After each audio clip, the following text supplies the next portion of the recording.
So instead of focusing on all of the details of like what's the length of pole, the height of the comb, where it fits on your cheek, all those things have already been covered in previous sessions. What we're going to focus on is the pattern board results. How do you know you have a good gun mount? And that's basically the entire focus of this session.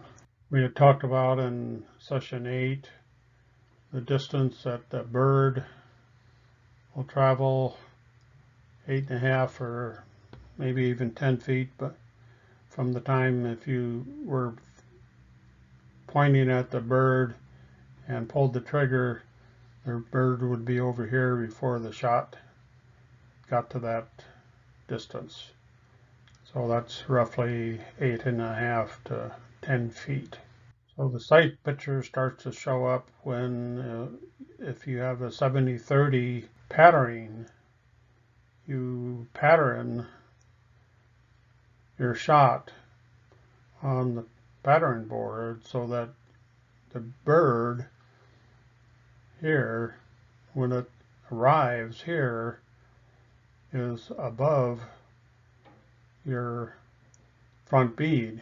At the distance that we're talking about, at 40 yards, that picture looks more like this. Here's your pattern. Here's the gun. You can see part of the ventilated rib. We have the front bead and a 5-inch distance here, and I'll explain how that 5-inch comes about. If you were to do a 50-50 pattern, you would shoot like this, very little rib showing, and of course if you shot at this point, you wouldn't hit the bird because the bird would be over here. So that's why you create a sight pattern that looks like this, so that you can float the bird above the bead, so you can always see what you're shooting at. This puts things in more perspective. This is the actual distance that you would see looking at a pattern board or a target.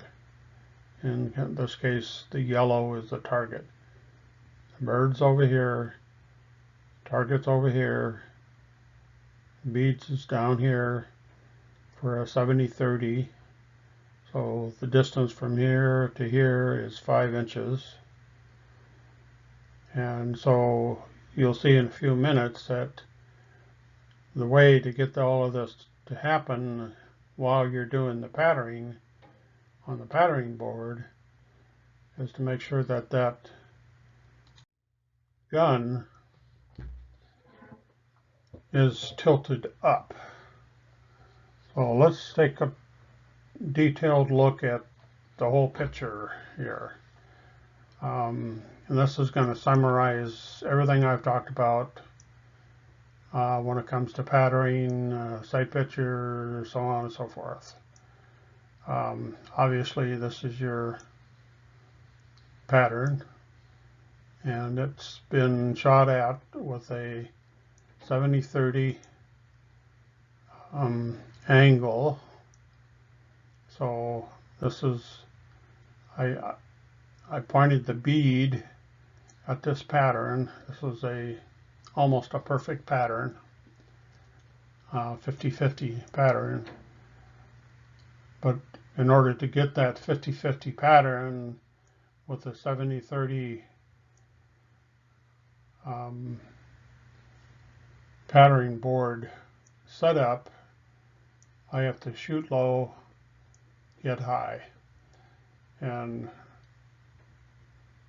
specifically 5 inches. So this is 5 inches low to get here, and it's always 5 inches.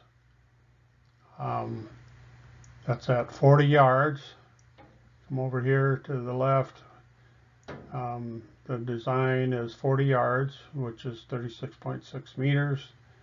And the outside circle here is 30 inches, which is 762 millimeters. Okay, so that's the sight picture that you're looking for. A 70-30 gives you a complete view of a small target 40 yards away without covering it up. And if you tilt the gun up, and this is the point of impact, if you follow the point of impact, that follows where the gun is pointing, the barrel.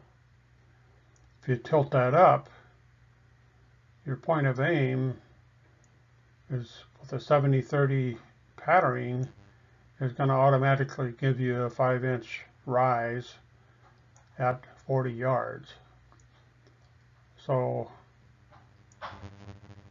we come in here, and if you look down below, right here is a yellow bead, and that yellow bead is the bead of the gun, that yellow circle. So how far down did I have to move that barrel at the butt end of the gun to get 5 inches over here? Well, the answer to that question is 1/8 of an inch. So looking at the top, 1/8 of an inch, which is, moving down 1/8 of an inch, is moving down 3.175 millimeters, and that causes the point of impact to move up. So it goes up 5 inches, which is going up 127 millimeters. So this completely shows not only the sight picture, which is over here, but it ties that into the settings of your gun so that you have 1/8 of an inch drop at the butt end of the gun in relation to the front bead. And so this is your point of aim. If you're aiming here, you've already determined that 70-30 sight pattern means that the target is always going to float above your bead. And I've coined a word to describe this, or a phrase, what I would call abstract shooting. And what abstract shooting to me means is that you keep your eyes on the bird, you know what direction it's going, you visualize where the target is going to be, and you aim at the target so that it actually floats above the front bead. So how do you know you have a good gun mount without doing this all over and over and over? And so I'm going to show you that a couple of ways to verify that you have a good gun mount. To me, this is the simplest, obviously the cheapest, and that is to tape a straw on top of the ventilated rib and bring your gun up with your eyes closed, and then look at the gun and see if you can look right here. I've got 2 circles to demonstrate what you should see here. You should see directly through the center of that straw. And that's something that you can do at home. You don't have to be out in the field. You don't have to be anywhere. You just don't want to be pointing that gun at anybody. You can be also pointing it at the mirror. That also helps. So a good mount is a mount that makes you feel so comfortable about cheek pressure, point of contact on your shoulder, all of these things. If that all happens automatically with your eyes closed, you open up your eyes and you can see through this straw, you've got a good gun mount. So that's the pattern board results, and this indicates that the gun fits you. That's with a straw test. And in my opinion, this is the second best way to determine if you have a good gun mount. Now I'm going to show you what I feel, this is just my opinion, is the best way. And that is, you can purchase this fiber optic sight. It's called True Glow Dot, and it has some other wording here to further describe this True Glow Dot object, but in my opinion, it's a fiber optic sight. But it's not just a fiber optic sight. It's a fiber optic from here to there to collect the light. And guess what this is? This piece here. It's black. It's not just black, it's hollow. So it sure does look like a straw to me. So when you look down the end of that, if you were looking straight down, if I find my cursor to go over here, if you look straight down through the center of that, you know you have a good gun mount, and that you're going to see a very, very bright light in the center of that gun mount.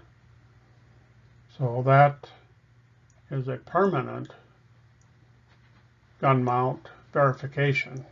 Okay, over here is just a demonstration which to me double verifies that this is such a good object to have on your gun.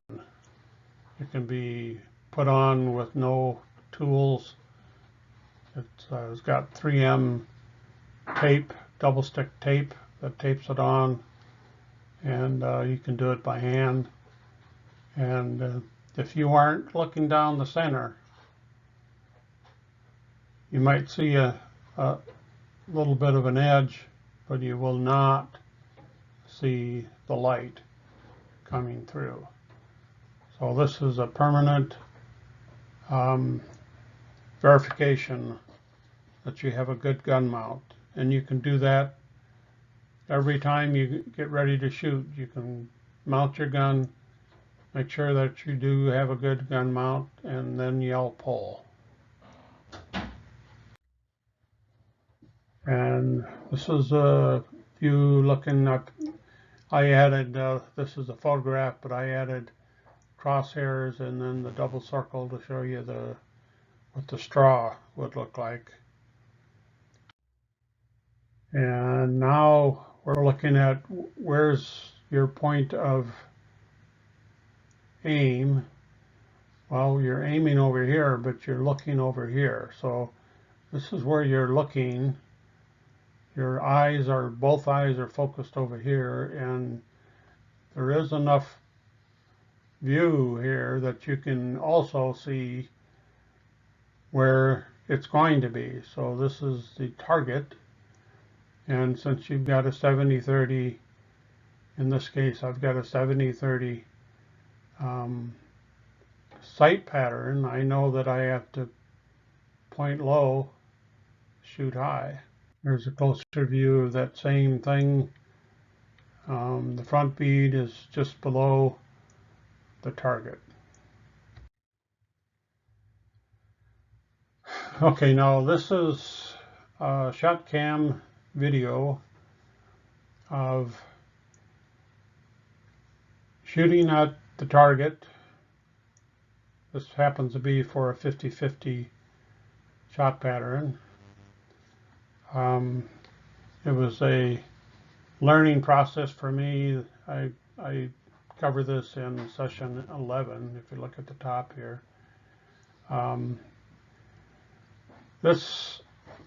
Getting this centered is, I note that the reticle is centered, and I did save it this time. The first time I did this, I did not save it, so that reticle, when I was shooting afterwards, I looked at the videos and the reticle was over here because I never did get it saved. So this one was saved. This is an actual shot. This is what the shot cam shows at the very time that I pulled the trigger. So that's what that looks like when I was pulling the trigger. That object is no more than 7% the size that it would be right in front of you.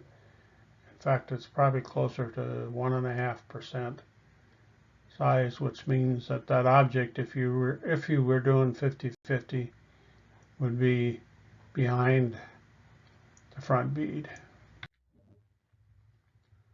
So this is the end result, considering the shooting low, hitting high, I should say pointing low, shooting high, because we tilted the barrel up by lowering the butt end of the barrel down. So that sums that up.